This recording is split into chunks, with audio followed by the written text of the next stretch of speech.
I'm Helen Norbury, and this is Becoming Unapologetically Me, the show all about authentic self-expression with expert guests from the fields of health, leadership, and mindset. This show is here to show you that you don't need to conform to the expectations that friends, family, and society have of you, and actually what we can unearth when we find the courage to become the unapologetic version of who we are. Grab a cup of coffee and get your notepad out for this week's episode. Hello, and welcome back to Becoming Unapologetically Me. Today, I'm talking to James Owen Roberts, a Paralympic athlete in rowing, volleyball, and now also playing basketball as well. So, James, that's a really impressive breadth of excellence to reach the top of so many different sports. By anyone's standards, can you tell me what inspires you to reach the top in so many different fields rather than just one? I think it's the versatility of Paralympic sport. So I think because there is not necessarily as many people in disabled sport, I think it's utilizing those tangible skills and the crossover. So for me, if we go right back, I actually started out as a swimmer. The transition from swimming to rowing was relatively, I won't say easy, but as in they're very similar in terms of the training that goes into it physiologically. The transition to volleyball was probably a little bit more difficult. And if we rewind back 4 years previously when I was at my first Paralympics in Beijing, pool volleyball, this looks easy on the television. Once I went into it and did it myself, I went, this is not easy. I think most people, when you hear sitting volleyball, you think of a wheelchair, probably more so because of wheelchair basketball, wheelchair tennis, the athletics on the track. You're going to see wheelchairs. And then when they see it, people come across from standing volleyball, the court dimension is a lot smaller. It's a lot quicker game. So it's probably more so difficult because you're having to use your arm more so than anything else. So that transition was not straightforward. It wasn't a meteoric rise straight away. But obviously for me from the beginning, I come from a very sporting family. What was it about sport that, beyond PE at school, what aspect of it, even with your family upbringing, that kind of I want to do more of that? It became such an important part of your life. I've always been a competitive person. I think having role models within sport as well, I think it was by my early teens. I knew I couldn't progress in able-bodied sport. I obviously started 25 years ago in mainstream sport. I went to a training session with the disabled club.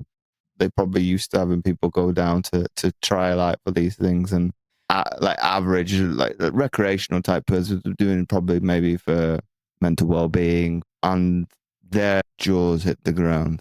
We've hit a jackpot. We've got a gem. To put into perspective, we all went to the Paralympics. The youngest of the lot is since retired, and one of the oldest transferred from swimming to become a triathlete. Wow. He did all right in the Paralympics. He won the world champ. Wow. I probably, to a certain extent, not done as well. So I hit the international standard, but I wasn't quick enough for the British qualifying time. I was in my first year doing my foundation degree at university. I've spent 10 years of my life building up to this. Where do we go now? And you keep going. You either find something that you enjoy, and put that lightly because obviously the train, we put off a lot of people, or you find your feet and they go, well, you're not trying anything else. This is the sport for you in a way. For me, I was like a Dr. Water. So that point where you were invited to try out for disability sport, but didn't have much support from your family necessarily as that being the way forwards, what was it that kind of said, actually, you know what, I've got to go for it, as opposed to keeping going with the swimming that you had been doing? But it's like one door closed, another one opens. It's in terms of was no time to mope. I was skating on thin ice months prior. I was close to being dropped in 2004. In hindsight, did I see the writing on the wall? Probably not, but sport is ruthless. It's a business. So there's always someone else coming behind to fill your space. If you can make small, insurmountable gains, okay, we look at New Year's resolutions. They're probably not drilled down enough. Okay, you've got a goal. was too vague. The other end, you don't have to go that far, but it may be breaking down the goal to it's very much metrics that if I break it down and I bang off 1, 2, 3, 4, say five things within a goal, I'm going to reach my goal. I was lucky that probably my mum was the biggest supporter. She went out of her way to put me in positions to believe in the capability that you've got. Everyone struggles with self-doubt at times. You've touched on overcoming the mental levels that we put in on ourselves and the restrictions that we impose upon ourselves based on what we believe. So where did that mindset come from for you to go, actually, I can do more than that. I can go further. I can go faster. How did you cultivate that mindset and find that within yourself? I think I've got to give praise to other people. At first, my first swimming coach in Britain, Billy Pye, I bumped into him when I made the Paralympics, and this stuck with me for the rest of the competition. You've reached your potential in swimming. And for me, when I heard that, I believed in myself more. Probably everybody else had more expectation in me than I had in myself. I was just going to ask you, in fact, what it was that you've learnt in your sporting career that you can now take into coaching and I know photography. How does what you learnt in your sporting career translate into coaching, photography, or your TED Talk as well? You know, how each of those are impacted by what you learnt in your sport? I probably learned more after.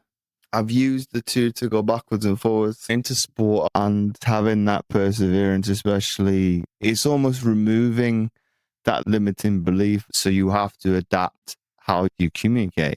Yeah. So I think the communication aspect of learning, I'm very much ever been a finished product, and I'm willing to learn from other people.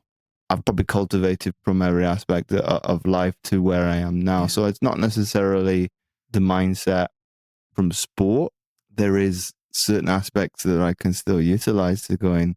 I think some people assume I'm very much black and white, clear cut. No, I'm not going to coach you like I was coached. That's really interesting. I've been listening to one of David Goggins's books, and it's actually one of the aspects of the book that I've really been thinking about. He talks about how he ran on broken legs as part of his training as a Navy SEAL, and be in like a dreadful state, as like all these physical experiences, never mind the fact that he had a hole in the heart as well. And he just pushed through to the other side of it. And he was always challenging himself to be uncommon amongst the uncommon even. It's something that I've really reflected on, is what is it within the human spirit that kind of keeps us in this relatively safe, comfortable place? What is beyond that line in terms of our own capabilities and where we could get to if we could just cross that line, and how some people get across it and some people stay inside of it. There's one side is the convenience, and the human brain is hardwired to keep us safe. So if it senses danger, and it's not that people are not capable of doing it. It's a discussion I had years ago. They went, I physically can't do it.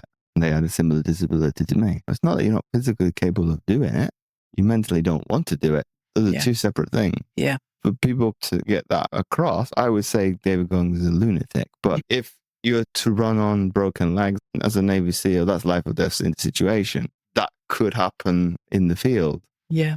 That I need to be able to be capable of getting myself out of a sticky situation. Yeah. I would think of anybody that's in the military service in those specialist units, they're borderline probably psychopathic to a certain extent. From a sport perspective, effort is not coachable. Yeah. You can coach people. I'll use my football team, Manchester United. Yeah. Because the pundits, the players are not giving effort. They're not willing to run. For my upbringing, that's unacceptable. We'll put the money aside. That should be non-negotiable. Yeah. I'm going to run constantly for 90 minutes. I'm not having anybody outwork me. I'll now come down to what is a hobby, which basketball. Don't know this, is not paid sport in Britain. Right. You watch the game against Manchester. Yeah. Our club prides ourselves on that. If we are, Manchester are better than us, because they won, the better shooter. But one thing that our coaches drilled in to the team since I've been there from the very beginning, almost 15 years ago, is work ethic. As he will stop the session if it's not good. And it applies in every walk of life, doesn't it? Because now in a not so much for sporting career, but thinking about business, thinking about anything else that you want to do, who shows up to really close the next deal or get the thing you're looking for? Where do you find that mental strength and resilience to keep going, even when it doesn't feel easy, it doesn't feel comfortable, and there's definitely an easier path to take? That's a powerful lesson for business as well, isn't it? Divorcing yourself from your feedback or client's response or what someone puts on social media. It's not about you. Learning to hear that, take it constructively and do something positive with it is powerful. Then you got a choice. You rise to the challenge or you stay in the comfortable place. And ultimately that will probably not be comfortable because you haven't achieved your goals or you haven't reached your potential or whatever it is. And obviously the name of this podcast is Becoming Unapologetically Me. So what does that mean to you in terms of becoming the most unapologetic version of yourself? It's been a learning curve is as to find, and this is a discussion I had with a fellow photographer last night, trying to use all the outside noise, as I'll put it, as inspirations or ideas. Don't necessarily have to compare to it or want to get to that level of praise. I want to obviously get to that standard, but I want to be able to, when you look at, in this sense of photograph, James straight away. This is James' style. I know unapologetically, I'm going to do what I like. If it's different, it breaks the rules, whatever. Photography in itself is a minefield. Everybody has their opinion, what they do and they don't like. So it's to go, as long as, and you're reminded of this all the time by better photographers, at the end of the day, if you like what you're taking, would you put it on the wall in your house? So you can take that into every day because you're going to get criticism no matter what. You do something, and social media is good and bad, but it's noise. It's there to entertain, to learn. But at the end of the day, it is for you to implement it as how you see fit. I think that's a really important message. You know, I've got children, so it's important to me to share it with them. And I was watching apple cider vinegar recently, and obviously that is a huge part of someone who became very dependent upon the likes and the validation from social media. So taking it for what it is and not assigning it more meaning than it deserves is an important part of using tools without becoming hostage to them, essentially. But losing that authenticity of who you actually are, what you stand for. You should share what's true to your heart and who you are, not just because it's going to get the likes. People are getting wiser to the clickbaity stuff now. My old business coach brought it up as if you do short form content, so TikToks, Instagram Reels, YouTube Shorts, and then somebody comes to speak to you like this, they're shocked. As a coach, I'm relatively new. I'm an experienced player, but novice when it comes to coaching other people. Okay, instead of people trying to make them carbon copies of me, you can't do it because ultimately you haven't got the same skill sets that I've got. Let me find what you're good at. Limit stuff you're not so good at. It impacts the team. Make you a better individual. And then go from there. But that's something I learned in business to kind of go, okay, this is what I see, but for whatever reason, your age, what you've been exposed to, your IQ when it comes to sport, you don't see it before it happens. And building that connection, such an important part of anything in life, isn't it? Whether it is sport, whether it's business, whether it's your friendship groups or family, everything comes back down to relationship and the quality of the relationships that we build. So what does success mean for you now? God, that's a loaded question. Success has changed a lot throughout my career. My podcast probably helped as well because I've spoke to Mark Woods didn't like this because I brought up his age. He spoke to me when he was in the performance team when I was a potential athlete at 15. So that was 20 years ago. But what he went, and this is probably a question I should have probably asked at 15, he used to shift his goals where he was during an Olympic cycle. Me as a 15-year-old was all about a gold medal. It's a nice carrot to have at the end of the stick. However, on some days, it's not going to be enough motivation. Training is brutal because you got 4 o'clock in the morning. Yeah. In the winter, I'll say the Northern Hemisphere, and just use Britain, it's grim. Yeah. People wouldn't want to get up at 3 in the morning, 4 o'clock in the morning to go training.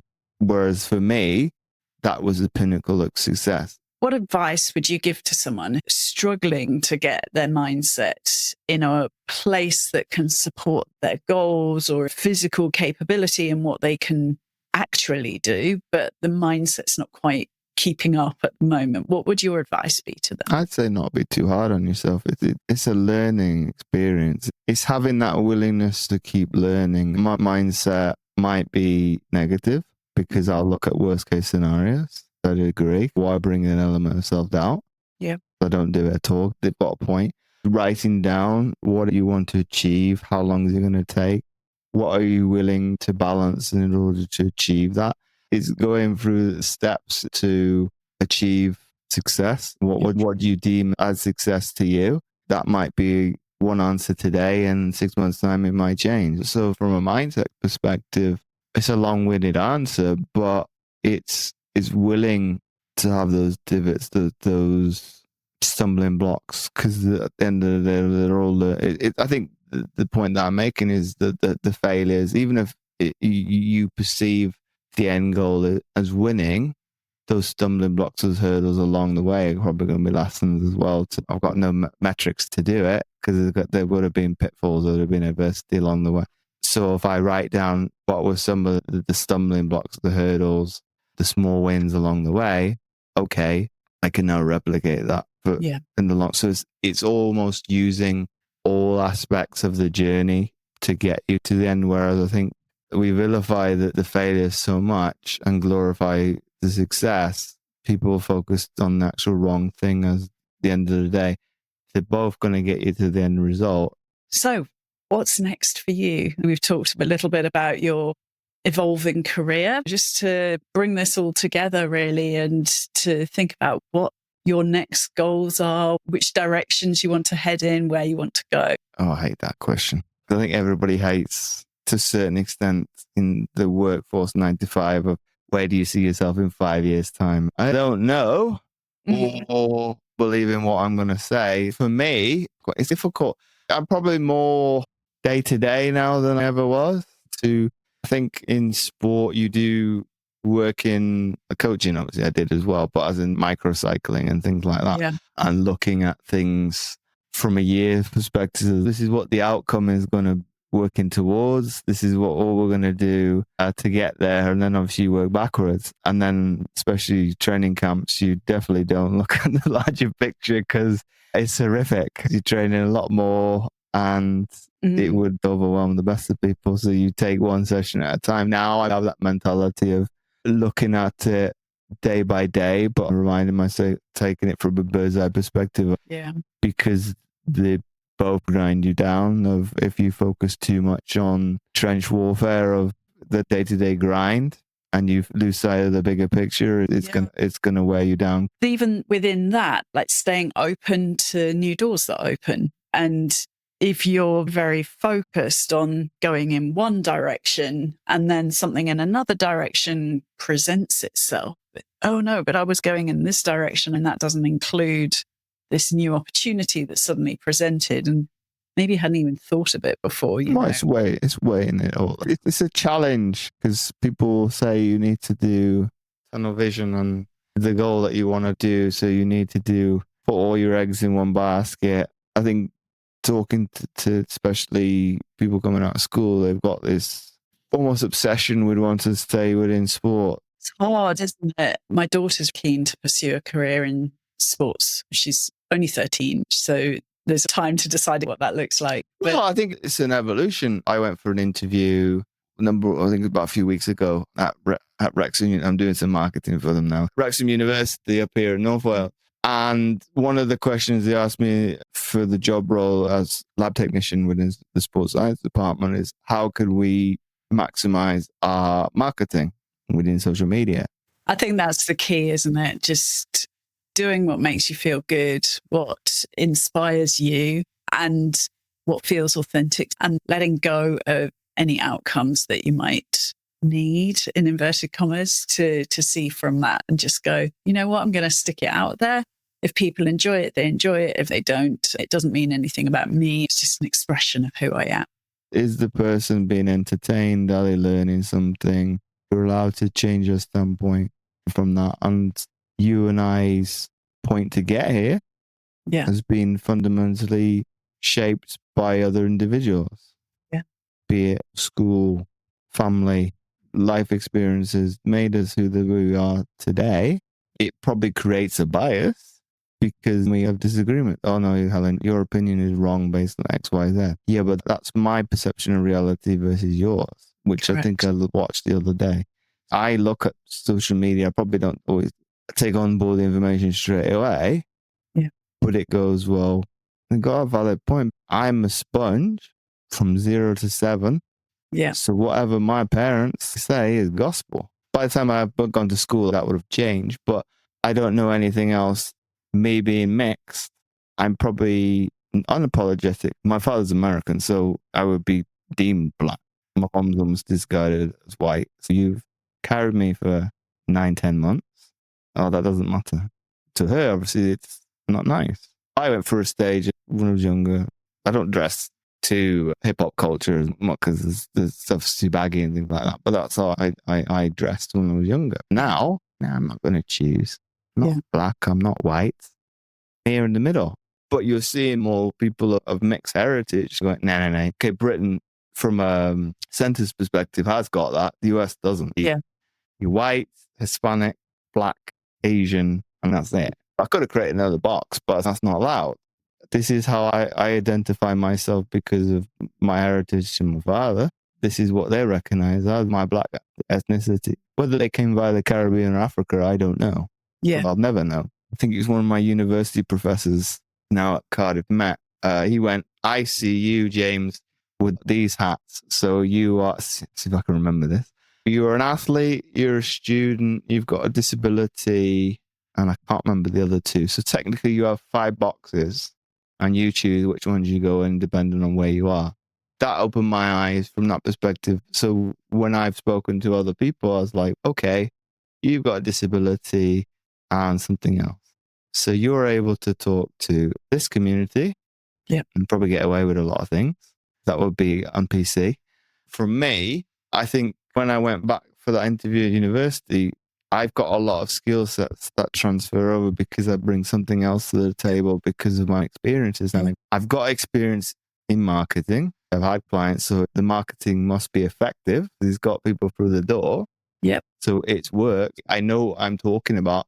Looking at it from a positive perspective, oh, you've got the expertise, but you're only downplaying it because of something else. I think most people understand that you have to have a balance in life. So you're not going to answer notifications 24 hours a day, 7 days a week. Actually, if you're on court playing some games or you're out with some friends or you're having this conversation, actually they can wait for a little while. We don't need to instantly respond to requests. I had this problem a little bit when I went outside of Europe. So it was a blessing as well, because the Americans would be, oh, you're very punctual. Respondents, no, it's the middle of the night for you. It's the morning for me. But where it was getting problematic for me, I'd be responding like later at night and things like that. So I got better at going, no, you can wait. We'll start again. My time's up. It does make it difficult to progress things. Yeah. But that's a lack of creating boundaries with photography. It's easy. Yeah. Because stuff I'm working with is local. They did say for Fridays off. I took about a week to send pictures for one game. But they went, No, you're doing us a favor as long as you need. I'm going to have to wrap it up now. Thank you so much for sharing everything. It's been my pleasure, Helen. Thank you for listening to this episode of Becoming Unapologetically Me. Make sure you subscribe to the show on Apple Podcasts, Spotify, YouTube, or wherever you listen to your podcasts so you never miss an episode.